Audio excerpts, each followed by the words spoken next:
Okay, good afternoon, everyone.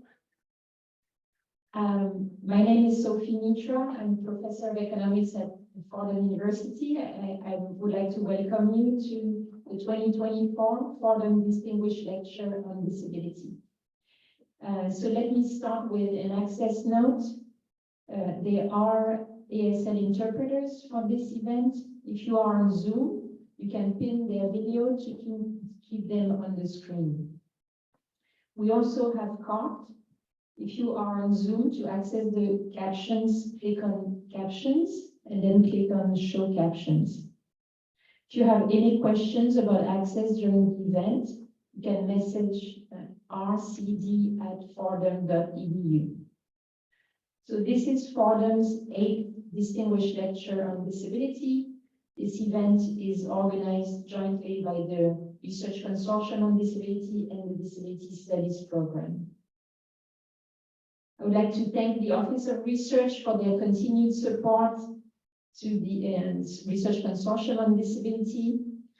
The consortium supports and coordinates disability-related research at Fordham to help guide the world on a path towards inclusion.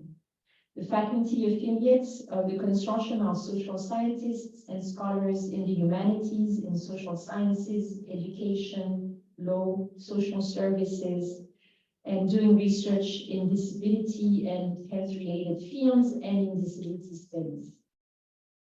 The Disability Studies program examines historical, cultural, economic, physiological, and socio-political perspectives to unpack the meanings and effects of disability.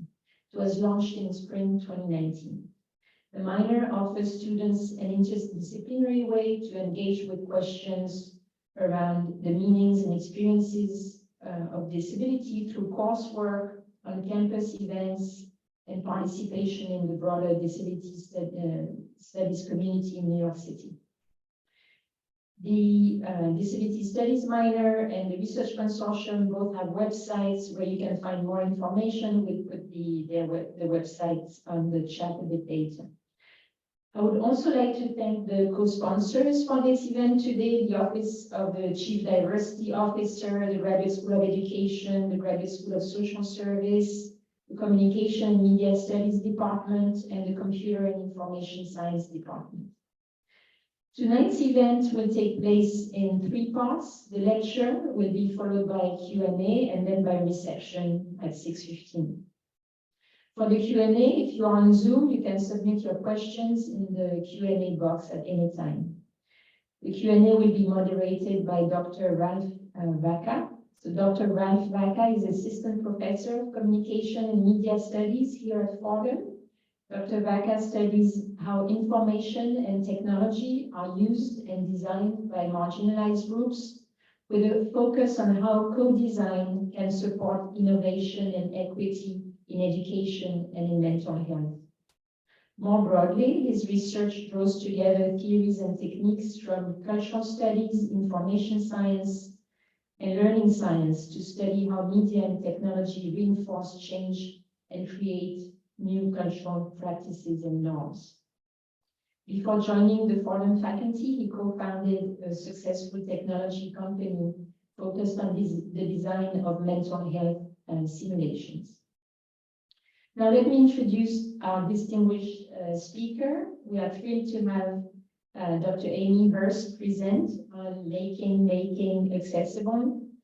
Dr. Amy Hurst is an associate professor at New York University with a joint appointment in the Department of Occupational Therapy in the Steinhardt School of Culture, Education, and Human Development, and the Department of Technology, Culture, and Society in the Tandon School of Engineering.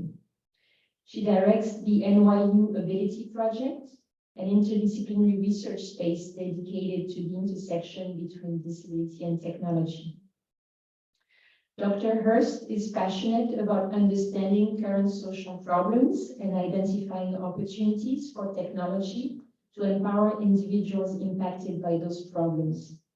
She uses qualitative methods to analyze the current environment, design and build technology that fits within the constraints of that environment, and evaluate this technology with target users. Her work sits at the intersection of assistive technology, interaction design, and engineering education. We are delighted to have Dr. Hurst share research on accessibility with the Fordham community. Please join me in welcoming Dr. Hurst.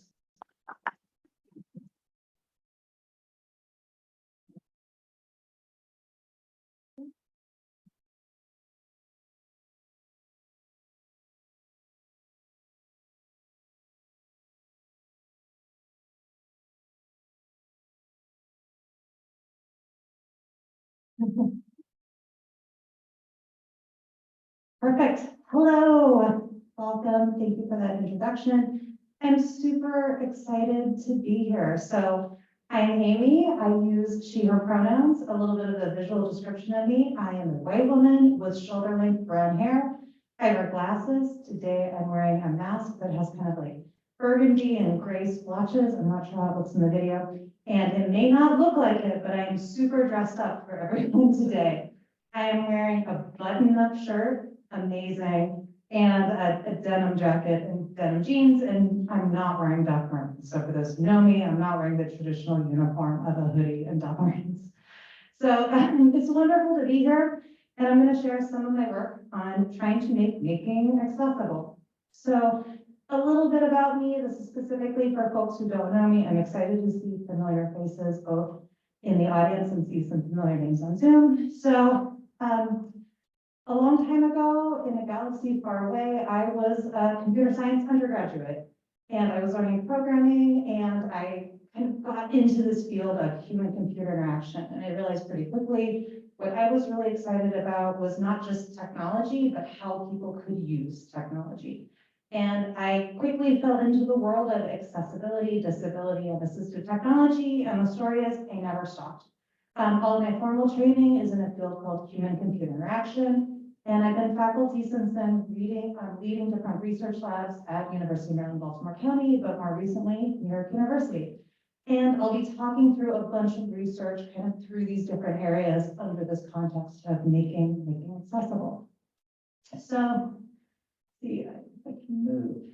Oh, maybe I can't move this there. So a little bit about me and kind of my methodology. So I'm passionate about research that can have near-term impact. For me, that's really thinking about what are opportunities for technology to have impact on individuals in the next few years, kind of immediate impact. I'm also really focused on technology that fits into daily life. And like we said, I focus on accessibility and work with disability in communities. On this slide, I have a photo of United Cerebral Palsy in Pittsburgh. And I have this here, I find this photo very centering. It was one of the first places where I really started doing this work and was the focus of a lot of my dissertation work as a graduate student. And this story tells, or this photo tells a lot of stories. It's a large community room where there are people standing and a lot of people in wheelchairs. And as part of my undergrad, so my graduate work, I was volunteering there, and there very, very frequently really got to know the folks in this picture and really understand a lot of lived experience around disability. So talking a little bit about my research, I try and prioritize lived experience as someone who does not identify as having a disability yet works in the accessibility space. So there are four kind of main things that I do. First is looking at interactive and collaborative design. And as a technologist, we like making prototypes. And our goal with this is to try and get early versions of prototypes into the hands or being interacted by people who were the targets that we're designing for or with. I build collaborations, and through this we partner with people who identify as disabled. We partner with advocates and clinicians, both in teaching and research.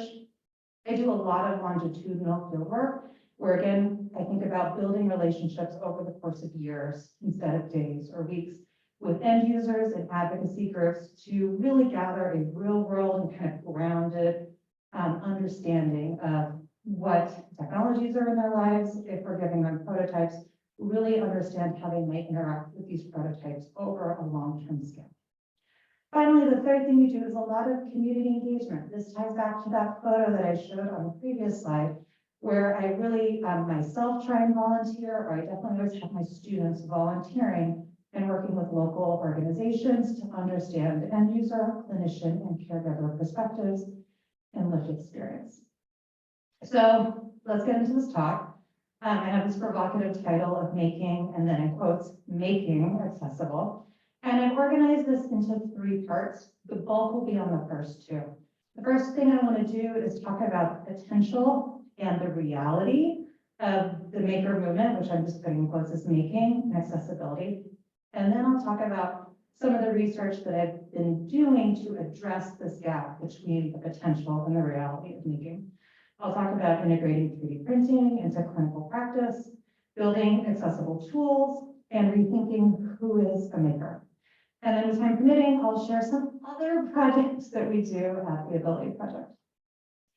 So the potential, this is kind of an oversimplified introduction to both assistive technology and making. I could easily stand here for hours and try and explain all this. I predict some of you are familiar, but I think it's helpful to kind of introduce this and build some context.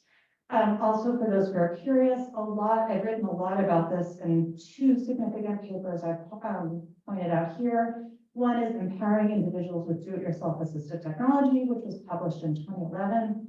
And then the second is called Sharing is Caring, Assistive Technology Design Something at Hurst, from 2015. So first place I want to start, for those who might be familiar, is what is assistive technology? I like thinking about this and centering this conversation on the definition from the US Access Board. And they define it as any item, piece of equipment, or product system, whether acquired commercially, off the shelf, modified, or customized, that is used to increase, maintain, or improve the functional capabilities of individuals with disabilities. Some of you may be intimately familiar with this definition. Some of you may be seeing it for the first time. The thing for those who are seeing it for the first time that I want you to take away is this is a really, really broad term of technologies that includes things like glasses, cochlear implants, alternative communication devices, maybe robots, or maybe a video game controller. So it sounds great, right? There's a whole bunch of things that can empower people to do what they want. And the talk, we can go with a cookie, right? Maybe saw some smiles in the room. Well, it turns out it's more complicated than that. We can't just focus on building technologies. We really, really need to understand who are the people who might be interacting with these technologies. And for better or worse, I kind of boil it down to people are really complicated when you're thinking about kind of matching who they are, what they do, and what kinds of technologies might meet some of their needs. I like thinking about it in 3 different categories. The first one is thinking about their abilities. Second is maybe what habits they have day to day over time, recognizing humans have habits and also humans have preferences. And so I think too often in a lot of assistive technology engineering kind of work, people may only focus on ability and trying to match the technology to a specific diagnosis. And I think in order to have some of that long-term real-world impact, we need to consider all of these other factors. And what happens when we don't? Well, usually that means people get technologies that they don't use. So some of you may be very intimately familiar with some of the numbers on the slide. So even though there's a whole bunch of technologies that theoretically make promises to solve and empower people to do all sorts of things, they don't always get used. They don't always deliver on that promise. And so there are researchers who study the abandonment rates of assistive technology. I'm not one of those people, but I do find this literature really helpful in understanding opportunities to make things that will actually be used by people. So the statistic that I find useful and I draw on a lot is that from Phillips and Zhao, that 30% of assistive technology is abandoned by people. And in this, I think, really nice paper from 2000, they lay out some of the reasons why so much technology that people get isn't used. And the 4 factors are not considering user opinion and selection, difficulty obtaining the device, poor device performance, or changes in user needs and priorities. This is much more complicated, but for the purpose of today, we'll kind of leave this here. And what I think this promise of, well, okay, the system is broken, people are getting things, they're taking forever to get, we're not thinking about habits and preferences, maybe there's another way.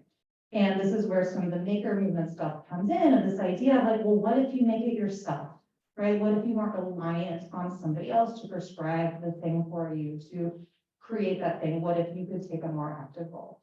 And I've argued in this 2011 paper that doing yourself can be fast, it can be customizable, it can be affordable and reproducible, which theoretically should mean that people will use it and not abandon it. Okay.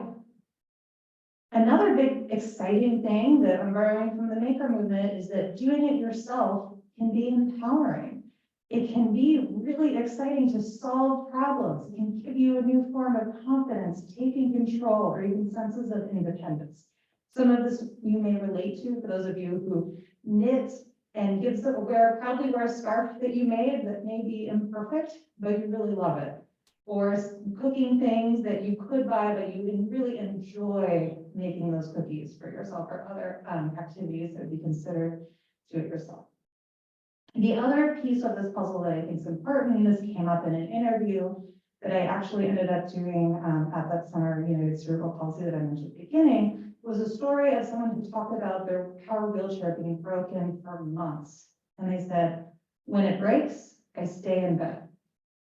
And just thinking about how dependent they were on other people to fix this and for them to regain their independence. And they were really interested in some ways that they could be more involved in the process of fixing their power wheelchair. Before I go further, I want to say this idea of thinking about do-it-yourself is not new in assistive technology practice. I really draw from the work of David Werner in his book, Disabled Village Children, where he talks about different kinds of solutions, accessibility solutions in low resource areas that may not have power, electricity, or other kinds of technologies. I also draw from the work of Therese Wolcombe, who has an incredible series of books that I can't recommend high enough, that's called AT Solutions in Minutes, where she can show you many different strategies to add a handle to pretty much any item. She identifies as the MacGyverette of assistive technology, which is a joke for those of you who've heard of MacGyver. Appreciate seeing some nods in the audience. Okay. So in terms of thinking about making, we have to talk about tools. And so before the rise of the maker movement, a lot of times people think about traditional maker tools as things that you might see in a wood shop or a metal shop. These are tools that I would say make a lot of assumptions about the end user's ability to stand, have precise motor control, see and control tiny little knobs. And these tools can be really dangerous, right, if not used correctly, or for someone who's not able to safely use them. And so as a result, a lot of people don't use these tools. And this is in contrast to a new generation of, I'll say, accessible making tools. I like this Hodlipson quote about personal scale manufacturing tools enable people that have no special training in woodworking, metalsmithing, or embroidery to manufacture their own complex, one-of-a-kind artisan style objects. Some of you may think that his definition of these new tools that can be controlled by a computer may be very similar. The kinds of things that you can make are very similar to the assistive technologies definition.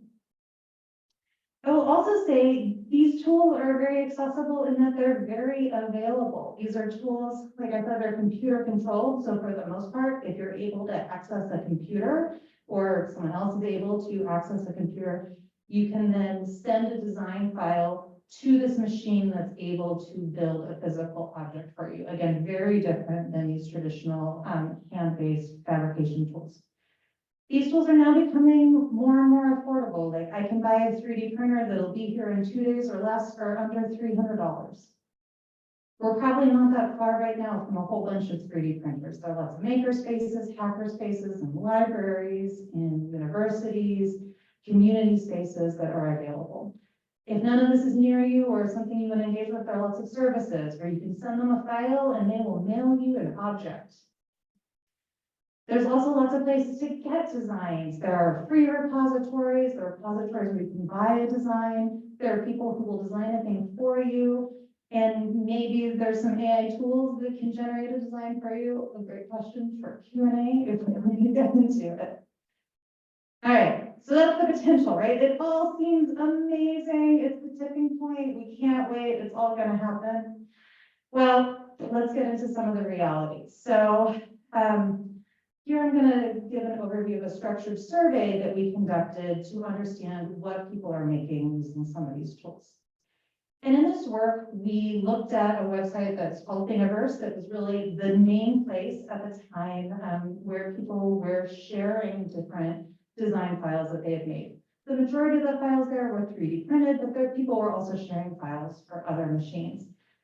People would then share stories about what they made in addition to their file. They would also provide evidence of like, look, I made it, amazing. And they would encourage people to take their design and modify it. Well, what was posted? So we wanted to understand what stuff in there in the hottest place where this is all happening, how much of this counts or would be considered assistive technology? So we surveyed all assistive technology that was posted between 2008 when the website started and the time we were doing the study in 2015. And we found that despite all this opportunity, less than 1% could be described as assistive technology. For those of you who are curious, we used our most generous definition of accessibility that we could come with, and we came up with a huge set of search terms to go through. I think there was like 100,000 objects in this repository. We only found 363 that met our criteria.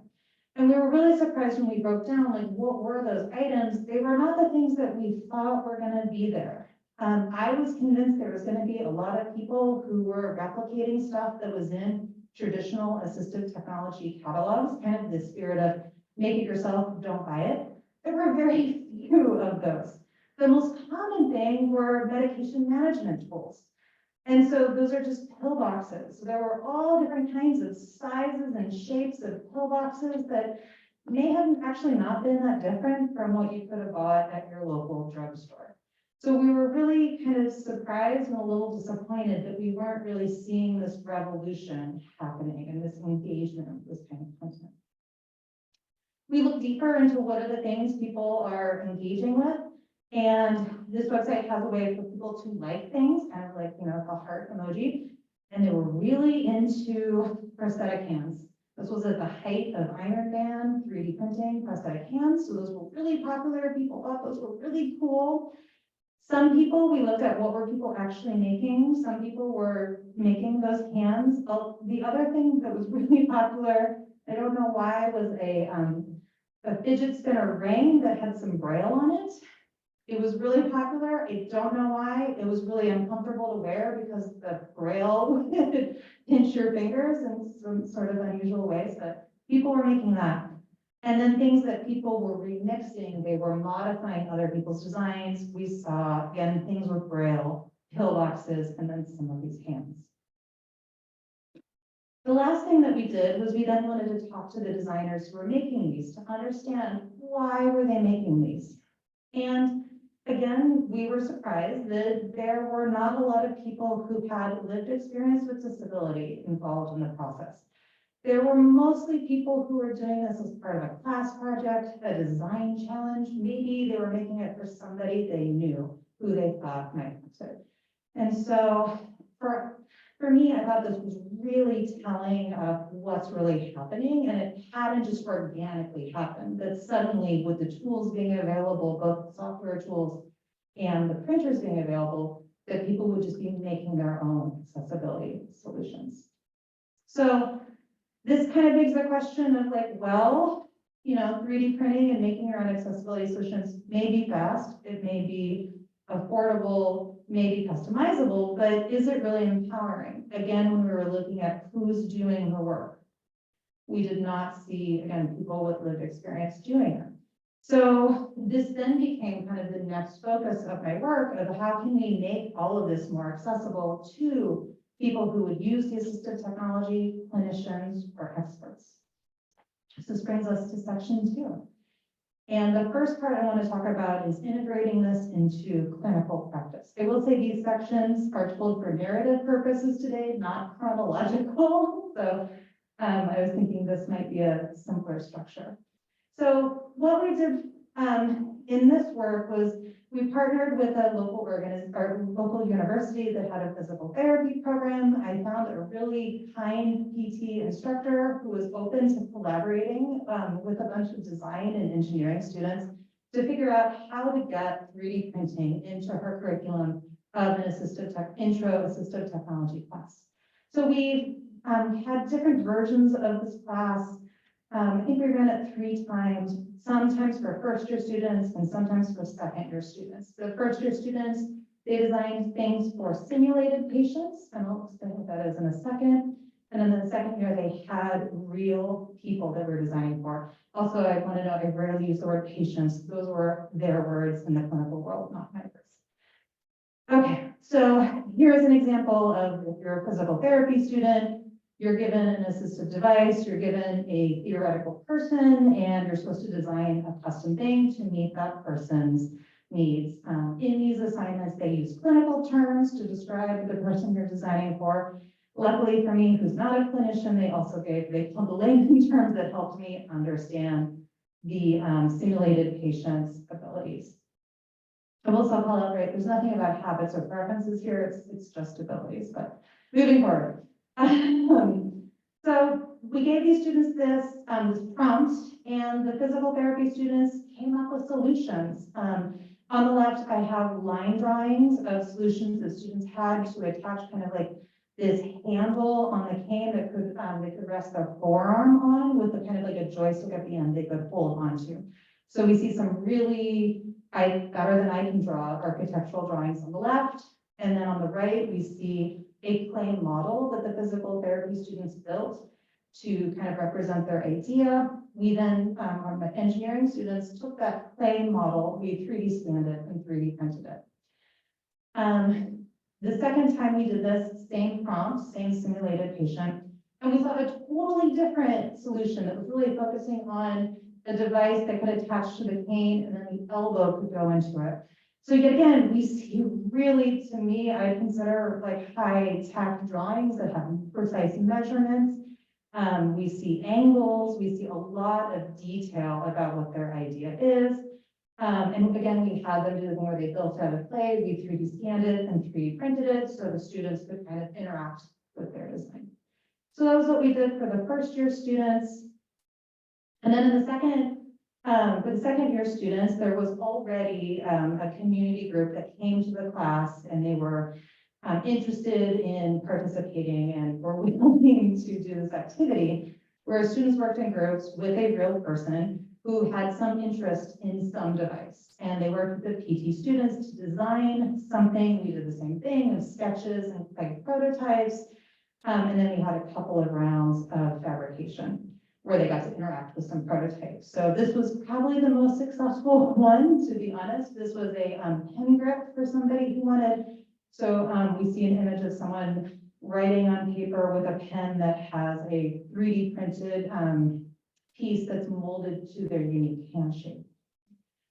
Some other examples of things, people wanted a wrist splint. Here we see images of a lot of hands touching other hands that represents the students and the community partner trying to fit the things that they did. So one is a wrist splint that goes over the hand. The other was a finger stretcher that had some finger kind of rings that went on and you could pull on the back to stretch out the hand. I will also say the physical therapy instructor was involved throughout this process and approved all of these things that were happening.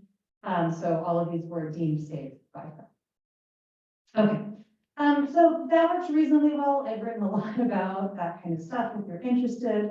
The latest version of this has been thinking about that translation from this sketch to the thing that you can actually give a fabricator.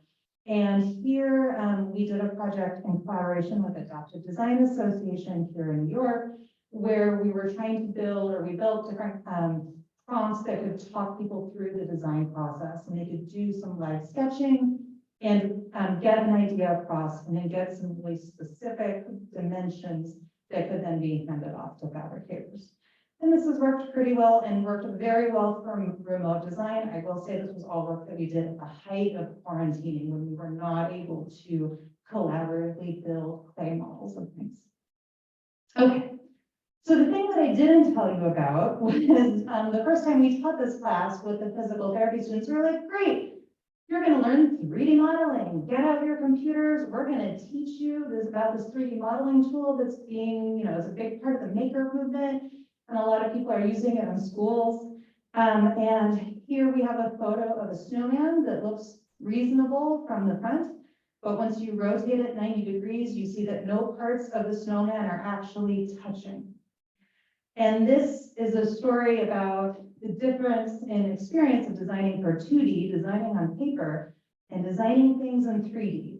I see some people in the room nodding. Perhaps you have an engineering or an art background and you're familiar with this. If you're a physical therapy student, this may not have come up for you before. The thing that was telling was the instructor said, after we had done this, she said, never do this in my class again.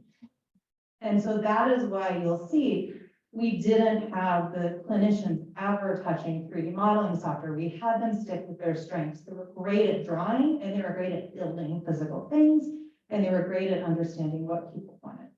And so this kind of, again, this ties back to my computer science background. I'm like, great, maybe there's an opportunity for software here, right? So I'm like, I don't think you should need an advanced degree in engineering to design a 3D model.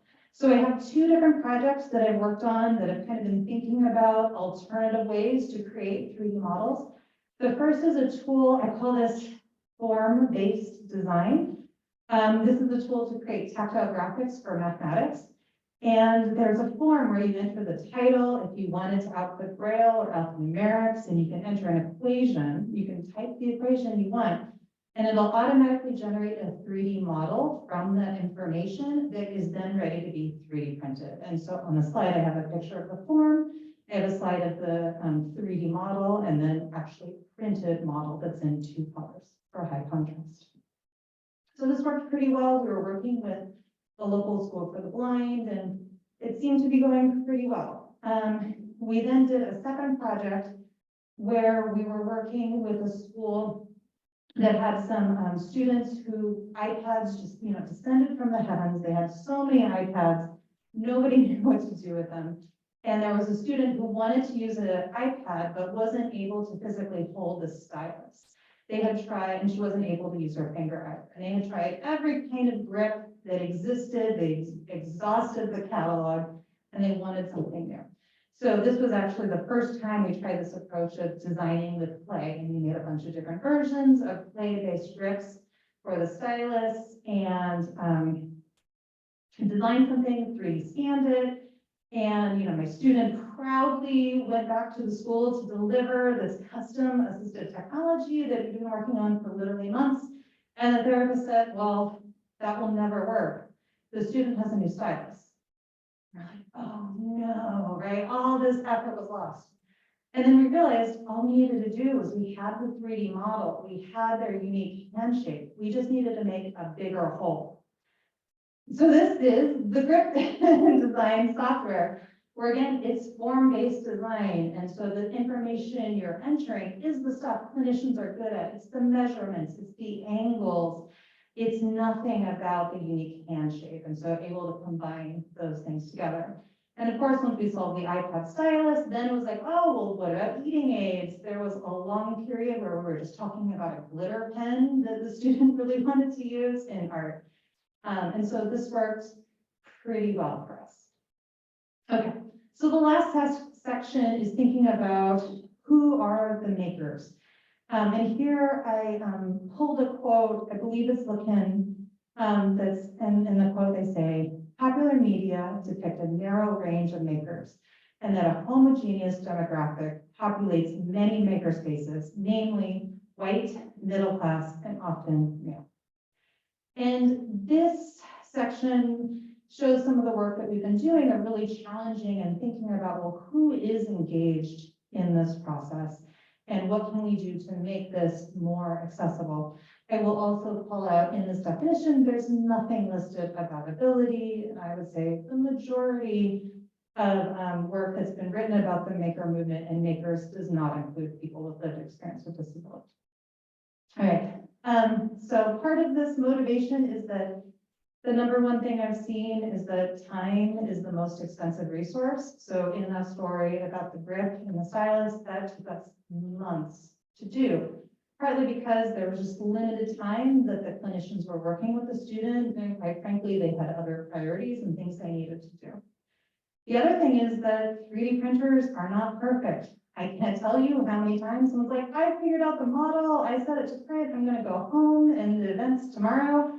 They show up in the morning and they have a big pile of spaghetti where they thought their beautiful object would be. So prints fail, printers, the technology is still imperfect, or there's problems in the designs. And just things take a lot longer than people think they will. My screen just turned off. That person? I'm not sure why it turned off. Well, I'll make this interesting and I'll keep going. All right. So in this work, basically because of these problems of time being the most expensive resource, I realized that there might actually be an opportunity here to create new jobs. And here we built a collaboration with an after-school youth makerspace that was having a challenge of, they were teaching young people, this was in Baltimore City, teaching young people how to do amazing fabrication skills, technology skills, but basically once the youth reached the age of 15, their parents pulled them out of this to go get a work permit. And most of them were then not getting jobs in technology. So we saw this really kind of cliff drop for them. And so we were like, well, what kinds of maker jobs can we create for these young people who have the tech skills? This is then where I get to share that when we had that project with the physical therapy students and the real people they were designing for, we had high school students who were actually doing the 3D printing. They were doing the 3D scanning. They were handling all of those complicated things in this process. And so we called them the fabrication team. The clinicians were the designers and the end users were involved working with the clinicians. Here we even have a photo, a couple of times we were able to figure out the logistics, so the teenagers were then able to be there in the medical school working with everyone on a team. I realize this is not always possible when you're doing these kinds of projects, but it was really exciting. And it also, we think, had really tremendous impact. So I have a quote from one of the students who was participating.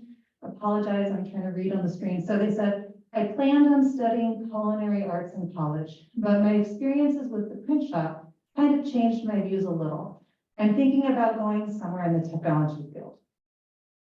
So they're probably not going to become 3D printers and open their own print shop, but just this experience was really impactful. One of my favorite parts of it was these students were then, these young people were the experts in technology. And that just really changed the dynamic of what they were probably doing in a lot of other settings.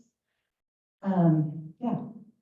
Okay, so building on that, we were like, well, great. Those were, that research was young people who don't identify as having disabilities. Well, what can we do? People have lived experience with disability. At the time, the university I was at had a 4-year degree program for people with adults with intellectual disabilities. And every semester they would take one class along with traditional degree seeking students. So we created a class called 3D Printing for Entrepreneurship. And we had half students who were part of that program and half traditional students. And at this time, none of them knew anything about 3D printing, and they were all learning it together side by side as an example of peer learning. And we found this worked really, really well. We did it 3 times, and they made a lot of different things. I have some examples here of some items that they made. Some were things that they were personally interested in, making things for their friends. We had an event where we needed a bunch of rings printed with Braille on them, and they printed a couple hundred rings for us. And they had a lot of different projects. And so I share some of those examples to convince you, this was really possible and a huge success. And again, thinking about how can we provide these experiences that can empower people to maybe identify or think of themselves as makers, think of themselves as technologists. Here, I have a quote that many people with intellectual disabilities have a really high unemployment rate, around 60%. And so I think it kind of begs this question of like, well, what else can we do here to show them some different potential? All right. The last thing in the slide is a brand new project that I'm doing here in New York with an organization called Tech Kids Unlimited. They are a nonprofit that provides after-school tech training to neurodiverse teens and young adults. And we're kind of picking up this idea of, well, how can we infuse 3D printing, 3D modeling into their curriculum? What things can we do where maybe operating the 3D printer can be a job? And so we have an intern who's been going through this, and we've been making a lot of 3D printed fidget toys, because we have a lot of fidget toys, and fidget toys disappear, which is great. So we've been looking at using them as a renewable source to get more 3D printed fidget toys, and also 3D modeling and printing things for the lab. And then the last piece I have on the side is I have a master's student, Viviana Del Toro, whose thesis is thinking about the sensory experience of operating a 3D printer, recognizing 3D printers make noises, they have smells, there's a lot of textural stuff going on, and thinking about how in our training we can integrate some of those sensory experiences. All right, this is great on time. So the question is, did we do it? Is making accessible? Well, of course, it's complicated, right? Like whenever anyone asks me a question, I'm always like, that's a great question. It's super complicated.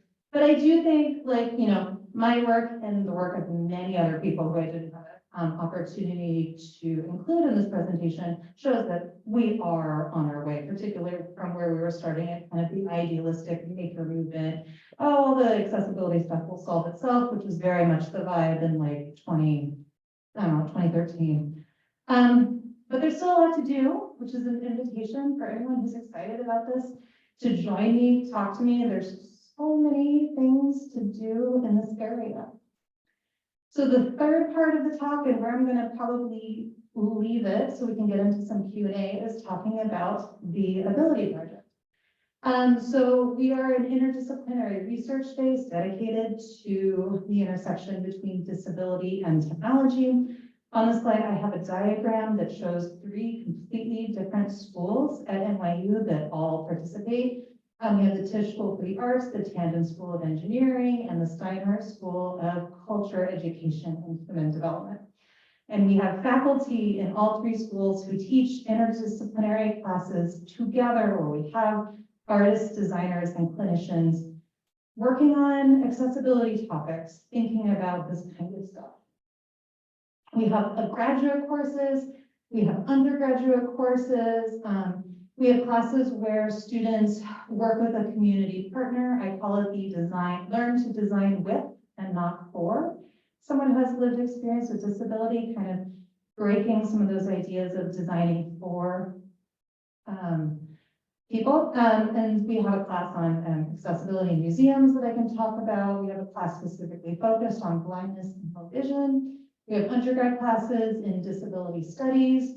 That is kind of unique, where in this class we partner with local community organizations, and they have, like many of them are day centers, and they actually have their members who are there in the class the entire session, learning alongside NYU students, talking about topics related to disability justice, advocacy, disability history, and accessibility. So some themes, these classes are very interdisciplinary, both in terms of the students and faculty. When possible, we'd like to have 2 faculty co-teach these classes, one whose expertise is in kind of the design and technology world, and ideally someone who has lived experience with disability or as a clinician. We do lots of field trips, experiential learning, guest lectures, and then the other thing we do is, I call them client-centered projects or community engagement. The thing that I think is unique about the way we've structured these classes is we have the instructors who are the ones who form the connections with the community groups. So the students then are not spending their time trying to find community partners. We have the faculty do that, talk to the community partner, talk about some of the realities of maybe what can happen over the semester. The other nice thing about these projects is they're all community driven. So the topics that we choose to work on in these classes are things that a community partner says, yes, I would love to have a student group explore this for me, make an adaptive game controller, think about how I can more easily tie my hair into a ponytail, learn about different kinds of speech to text software, whatever it is that they want to do, we'll then find them a group of students to make some progress on it. And we have lots of different faculty. Some are clinicians, some are designers, some are technologists, some are adjuncts who then are professionally doing the stuff and are able to bring that expertise. Okay, so this is where we get to have a little bit of interaction. I don't have my screen, so I can't see the Zoom, so I think this may just be at the whim of who's in the room. Because Ralph, you said we have like 10 more minutes? Yeah, we have 2:15. Love it. So I have different topics here, and again, I would love to hear what any of you want to talk about. This is before we get into official Q&A, so I can tell you about projects creating accessible education materials, projects that we do creating assistive technologies, museum accessibility, or music technology. Who wants to pick a category first? Oh, first hand, yes. The last one, absolutely. And I apologize, I'm gonna have to flip through these slides because I can't see the screen. All right, so music technology. This is a really exciting collaboration. This has really been the focus of Willie Payne's PhD thesis. He graduated last May and is now new faculty at UNC Chapel Hill.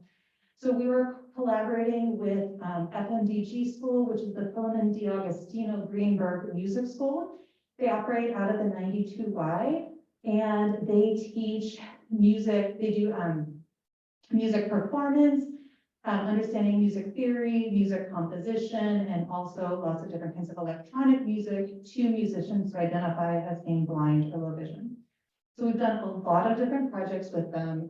Here I have, I think this was one of our first projects, was we created a tool that's called Sound Cells that enables people to compose music. What do I have there? Oh, I'll just tell you the story rather than focusing on the picture. Compose music in the web browser using a special kind of notation called ABC notation. What is unique about that is it is a music notation that is all letters and unique symbols rather than music notes, which means it's very accessible to a screen reader. So for this work, Billy built a website that you can then enter. You can compose an original score in ABC notation. In the browser, you can press a button and hear your unique composition to kind of test it out. And then you can also export that composition, once it's the way you like, into a bunch of different formats. So you can export it into kind of, I'll say, traditional music notation, which may be the kind of music notation many of you are familiar with, where there's a bunch of lines and clef notes and things like this. Also, it can export into large print music notation, which is a service that FMDG offers, and they have a lot of work transcribing those little tiny notes into larger, easier to read notes. And then also it can export it into Braille notation, which is a third way to present music. So we made that tool, and I would say that was in collaboration with the instructors at FMDG schools. There's a music technology instructor. In order to get there, he first conducted a lot of interviews with composers, performers, and oh my gosh, it's not engineers. I'm gonna forget the third category. People who are involved in music, who also identify as being blind and low vision, to understand what tools they use. And so we kind of performed an accessibility audit / had conversations with professional musicians to understand what was out there, which kind of created the need for this. Along the way, that was how we made the connection with the folks at FMDG school. And we then evaluated like our first prototypes with a student group that was there, that was in the music tech program. And overall, they enjoyed it. They gave us lots of feedback. We gave them early prototypes and made lots of revisions. And this project has really grown, and now That group of folks who were testing some early versions of sound cells have formed what's called a laptop orchestra, where they perform electronic music that they write code. It's a live coding thing. And it's been a huge hit, and they've been doing a lot of performances. This has led into, there's a different tool that we do that can make the live coding accessible to their screen readers. Here's a photo of one of their performances. This was at the Andrew High School Braille and Talking Book Library, which is part of the New York Library system, where we see students who are interacting with a laptop. Some are using an iPad, some have headphones, some also have a refreshable Braille display. So they're composing music, and they're also listening to what is being made, and it's all improvised. There's no script, so it's very fun. And I think they have a performance, it probably is listed on the FMDG school. They have a performance at the Met Museum that's coming up in May, if you're curious on that. Great. How are we doing, Ralph? We have time. Okay, great. Who wants to pick a topic next? Yes. Creating assistive technologies. Great. That's a big one. Here we go. Okay, so this is a collection of different kinds of projects.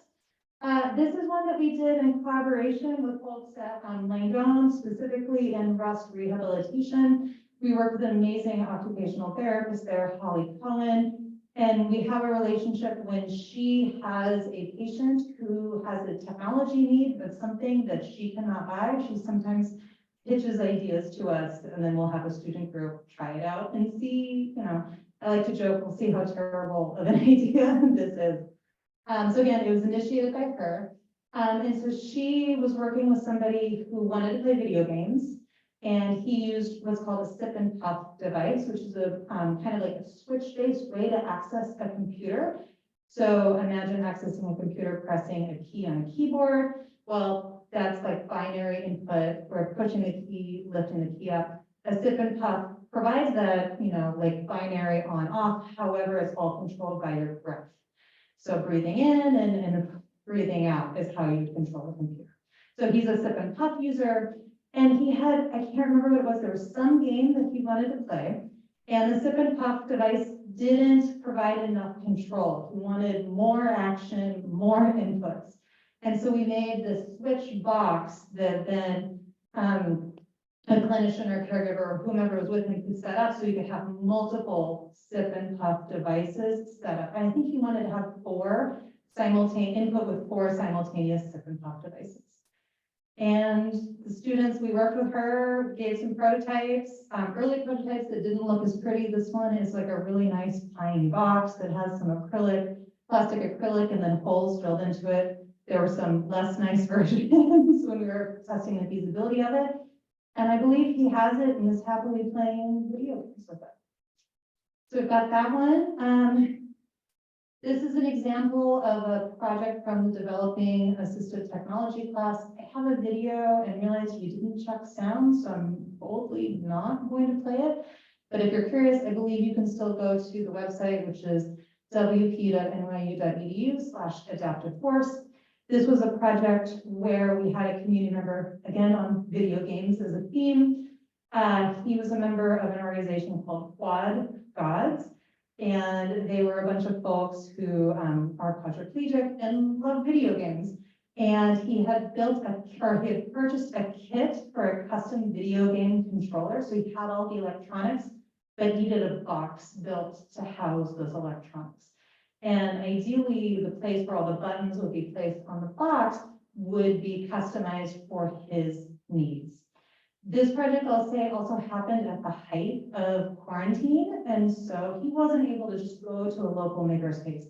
We connected with him, understood the project, so he had a design student, an OT, and a art student who was really the fabricator, all collaborate on what the layout of these buttons would be. And one of the things that was, I think, really unique about this project that was probably one of the best examples I've seen in teaching this class for several years.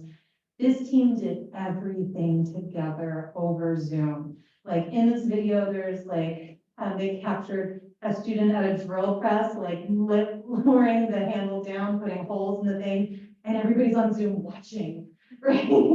We have the student who was the designer. She was actually in Japan at the time. She's holding up different schematics and drawings and coming up with ideas.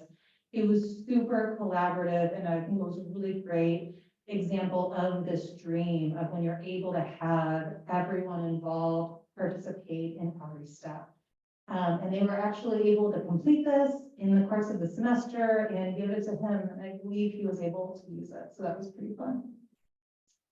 What else do I have in here? Oh, so we've done a lot of work with the NYU Dental School. So the dental school opened up the Oral Health Center for people with disabilities in 2019. And as part of that, they wanted to have a multi-sensory room that was attached to the waiting room. So I like going to the dentist. Not everyone likes going to the dentist. Some people, I don't know, get a little nervous going to the dentist. And the idea was this is a space that you could go in and chill out.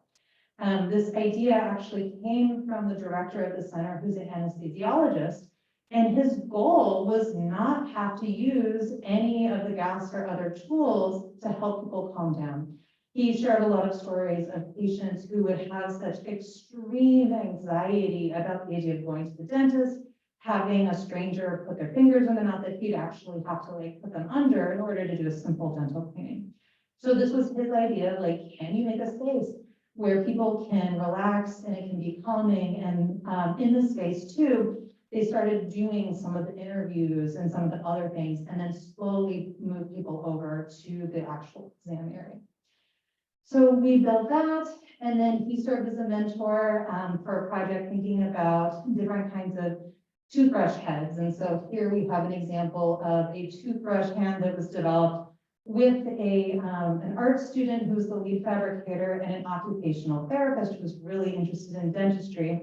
So it's a toothbrush handle. It's a toothbrush with a handle on it, but then also has 4 brushes on it. And so the idea is the more brushes you have, the more tooth coverage you get, and then the less amount of time you need to spend brushing. So this was an early prototype with it that came out of our class.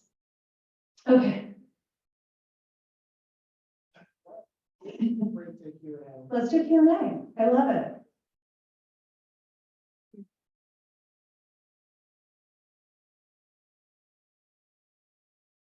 All right, so thank you, Amy. Yeah. This is really good. Oh, there is no screen here. So why doesn't everybody just take a minute to think of some questions? I'm sure we all have some questions in mind.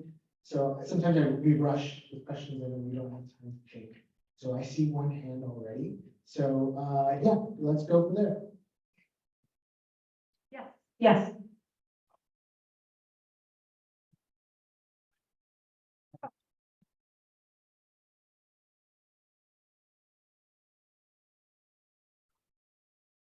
Okay, seeing all this stuff and everything, because you were, especially what you were saying earlier, the way you were building and everything of that nature, I'm thinking also, because it seems to be colliding with something else that's very big at this moment, and that is AI.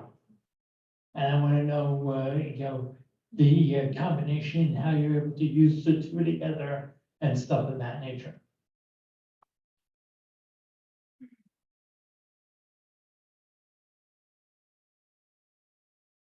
It's a great question, and I appreciated every second of Nolan walking up here so I could think about what my answer might be. I almost put AI and like waves of innovation hype in my talk, and I didn't, but this is a classic Amy answer for those who don't know. It's complicated. AI has a lot of promise, right? And even as I was thinking about this talk today in 2024, I see a lot of parallels of like the digital fabrication movement and then VR, virtual reality, that we're also seeing with AI. And so at first, maybe my answer is a caution of any kind of technology hype and thinking about where that's coming from and what implications might happen if we adopt that technology and make major changes. So I'll say that. The other thing, of course, is that any kind of artificial intelligence, machine learning, learned statistical models are only as good as the data that they have to build a model on. So I see people nodding in the room. I'm going to believe the Zoomies are also nodding. There are a lot of people doing a lot of work pointing out a lot of bias that we see in models, particularly when we're thinking about anything related to accessibility, people and people who identify as having disabilities. There are more examples than I could count. So with all that, there's part of me that is cautiously optimistic for some opportunities. Perhaps there are some, easy wins that AI can, if we bring it back to making and digital fabrication, can help with. But I am also skeptical of some of the promises that I see in the media. I see you nodding. I don't know if that answers your question. A definite maybe. Okay, so for those at home, he said, yeah, definite maybe. It's super complicated and something that I think is showing up a lot. And I also leave it to other scholars who are studying some of the technology hype to weigh in on that. Also, I don't know if anyone's checking comments, if people do have theories and want to answer that, it's on my mind. I will say, related to this talk, and I put it in there, people are, just like they're using generative AI to create 2D images and text, there are people who are using that to create 3D models. There is a 3D modeling tool that is all text-based called OpenSCAD, S-C-A-D, which can be very accessible for screen readers. There are a lot of reasons we like it, but it's text-based. So I've seen a lot of generative AI that is producing 3D models using that tool.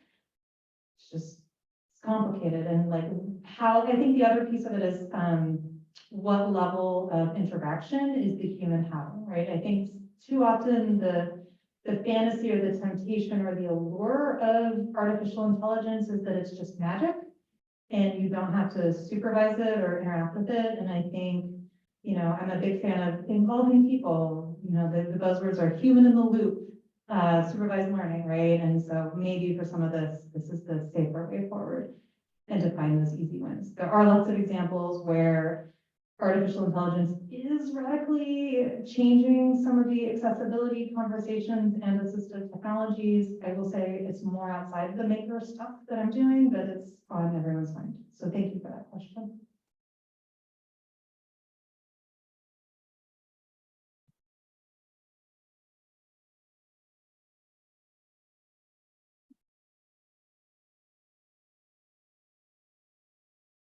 Hi, my name is Rory Munshine, and I am a disability rights advocate. And I really appreciate all of the work that you're doing on developing assistive technologies and stuff like that.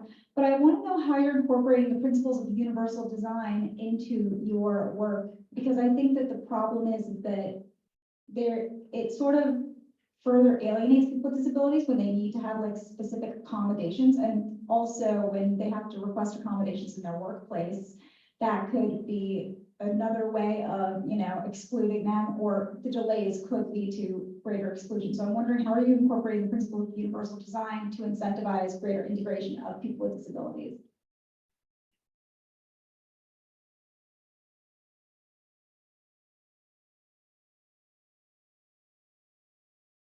There are no softball questions today. I should have seated the audience with some.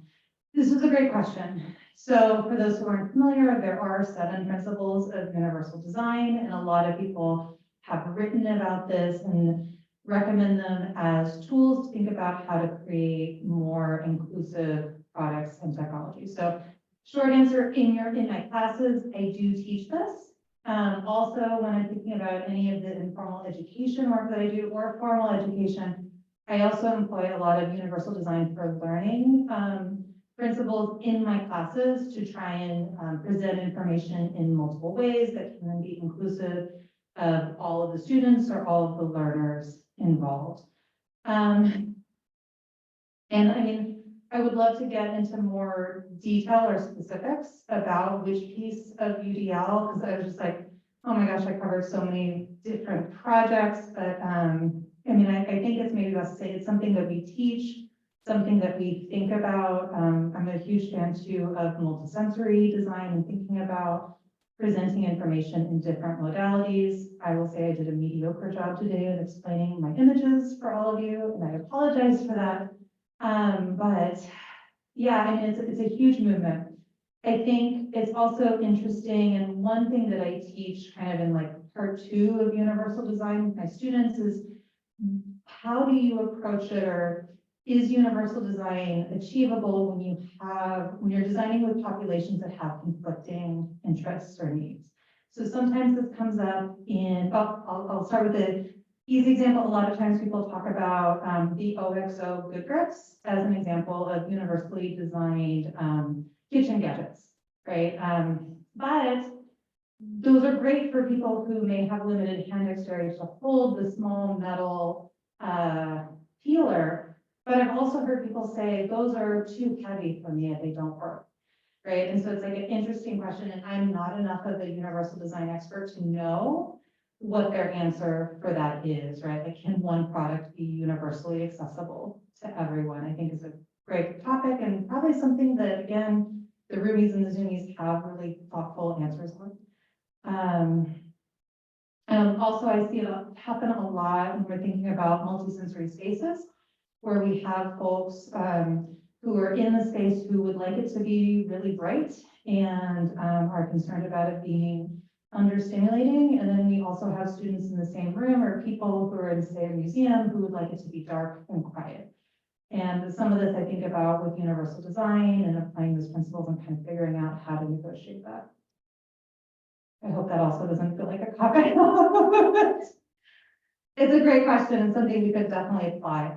I will say maybe more specifically, in a lot of the work that I do, I'm not trying to commercialize anything. If anything, as an academic, our work, we hopefully build a thing that's useful to somebody, but often the actual artifact of our work is the academic paper, which, for better or worse, describes the process that we went through and is very reflective on what worked and what didn't work. I think my answer would also be different if I was claiming we made anything that was going beyond a population of 1, 2. Thank you for that.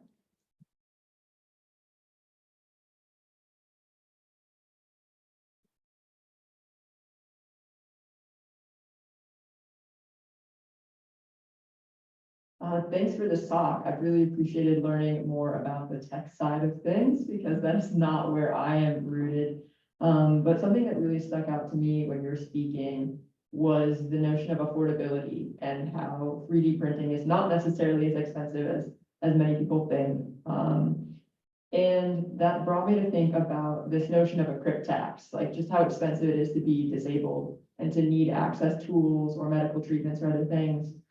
And particularly thinking about assistive technology, a lot of these things are wildly expensive and require insurance coverage, which, there's so many layers and intersections making that difficult. So I was kind of thinking of makers as hackers, or people who might be able to replicate expensive tools in more affordable ways. And I was interested in the free repositories that you talked about for different designs, because those really seem to align with disability justice values around interdependence and community care. So I was wondering if you know about the kind of legality or copyright or patent issues that people might be running into, like, are medical device companies responding to makers in harsh ways? Or is there not a lot of overlap? But what is happening there in terms of makers being able to make these technologies more affordable, and when that clashes up against corporate interests?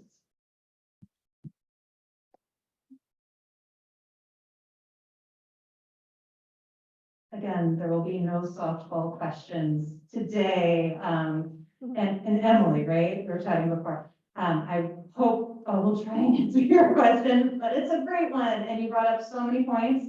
And I was really excited, and you synthesized it so well. This idea of, again, the cost and like the crypt tax was so much of why we're like, this is gonna be great. And so much what I was expecting to find in the thing of our study was, instead of, and a different version of this talk has the $100 wheelchair cup holder, versus the $2 one that you can just fabric. You don't even need a 3D printer. You can assemble it from parts available at your favorite hardware store, right?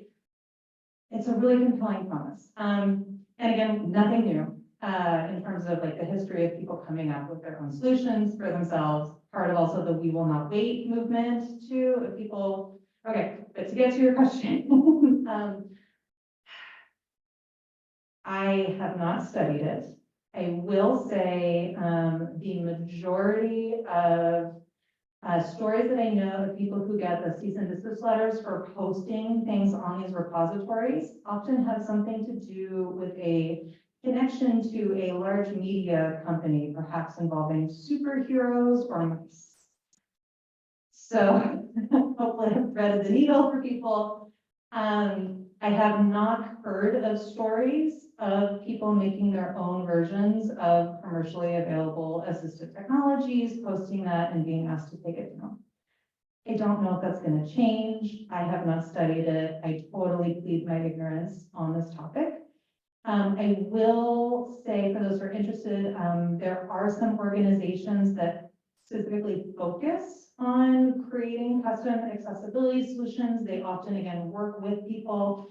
Some of them will probably have better answers to the universal design, where maybe they come up with a solution and then they publish it on their site, and they are more accessibility focused. I will say the popularity and those have grown since our initial Thingiverse study. The one that is coming to mind is AT Makers is still around, and they may have some stories about this. I'm not a copyright lawyer, but I know there are some who are studying kind of what's been happening in the maker movement. And from personal experience, I know people who received this, again, from things that involve superheroes or cartoon characters. Hopefully that's useful. Okay. Ralph is walking towards me holding a laptop. So we have a user, a question from Jean on Zoom. How does a user with a disability find those occupational therapists and clinicians who are well-versed in technology solutions? Traditionally trained therapists are generally not familiar with cutting-edge assistive tech design for non-traditional users. That's a great question. Thank you so much for that, Jane. I don't have an answer, right? There's not an easy answer. It's very tempting to then talk about disparities in services that are available across countries, across states, perhaps even across boroughs in one city, right? And depending on where are clinicians, where are makers, what are ways for people to do this. So I do not have a simple answer. This could be an opportunity for organizations like AT Makers, who are nonprofits who are trying to address some of this, or reaching out to people like Therese Welcome or other people who are networkers who could help you find somebody in your area. I will offer, if there's anybody out there who thinks, interacting with some of my students sounds like fun, I would be delighted to chat with you and connect with you to folks. Here in New York City, I talked about Holly Cohen. She is, in addition to being an occupational therapist at Hurst Rehab, she also is the founder of DIY Abilities, that was focusing on doing a lot of this work and had workshops to train people on how to build custom solutions. Thinking of DIY Abilities also reminds me of Makers Making Change, which is an organization that has a New York chapter that is also very eager and excited. I connect with an OT there who has collaborations with lots of engineers and designers to solve to make accessible products. They do a lot of different kinds of electronics projects and also 3D printing projects. So I mentioned some of those, but there are many other organizations, but I do want to acknowledge the ones that I'm talking about are nonprofits, and they work outside of the system. For anybody in New York, the other organization would be Adaptive Design Associates, that creates custom access solutions for individuals with disabilities, and they use a lot of different technologies. So those are a couple examples. Of course, really, is this where I get to get on my soapbox and talk about like healthcare and insurance and how it shouldn't have to fall on volunteers to address this, but I'm not saying any of that officially. Or in the schools, right? Some schools then do have OTs. I think I have now strayed away from Jean's initial question, which means I should hand the mic back over to Val. Just to close out with a final question. Oh, we have a question over there.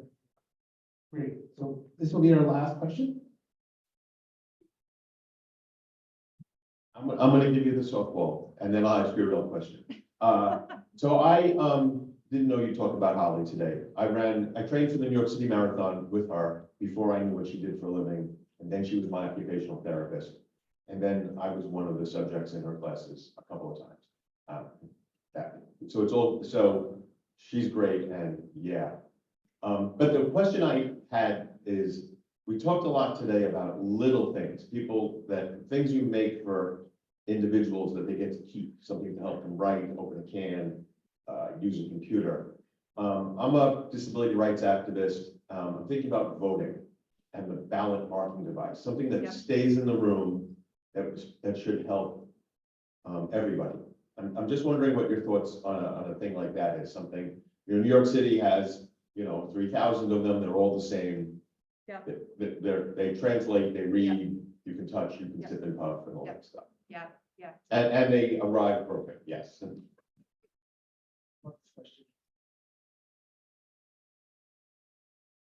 Amazing. Thank you for that. I also noticed you're wearing an Achilles sweatshirt, which is a super cool organization in New York City that we've partnered with, and we may have met in the past. So hello. Thank you for that question. Yes, Holly is amazing. I think the other piece I forgot to say about Holly is she's a unique occupational therapist who also has design and engineering training. So in her lab in Rust, she has 3D printers and she knows how to use them. Which probably should be a song. I don't know. Okay. Getting a little punchy. So voting, democracy, accessibility. A long time ago, perhaps in 2010, I was collaborating with NIST, the Organization of Standards, and wrote a 20-page article that probably nobody ever read about accessible voting machines back in the day, which is where I'm going to draw a lot of my knowledge about voting machines. And voting machines are super complicated. And I will focus this conversation only on accessibility because we can talk about validity of voting. It's a difficult challenge. And I will refer you to, and I apologize, I can't remember the name of the software, but Juan Gilbert is the chair of the computer science department at University of Florida. And he's been working on an accessible open source voting machine for like 15 years. And it has been used in some states for different, and I can't remember the specifics of which states. Hopefully somebody in the chat has access and has looked this up. I think it's called Prime Access. No, that's somebody else. I will look it up and I'll share it, and he can answer that question much better than I can. And again, he has a platform that has been used in some elections. So it's Juan Gilbert. But it's important and complicated. Yes, and I have seen some more modern demos of accessible voting machines that then were not accessible to people who are deafblind too. So there's a lot of use cases. It's super important, and I'm not an expert in it, but would love to chat about it, get involved if there's anything I can offer, especially any 3D printed stuff that we can do. Absolutely. Again, not a softball, but I appreciate it. All right, well, so we're at 6:20. You can stick around till 7. We have food in the back. You can, any students want to talk about how to get involved in accessibility from a designer perspective, or anybody have any additional questions, Amy will be around. How about we give Amy a round? Thank you for being here. She'll stick around, and the recording will be on the website, so you can always check out the recording to share. Thank you very much for coming. It's been really, really great, and stick around. Feel free to have some questions.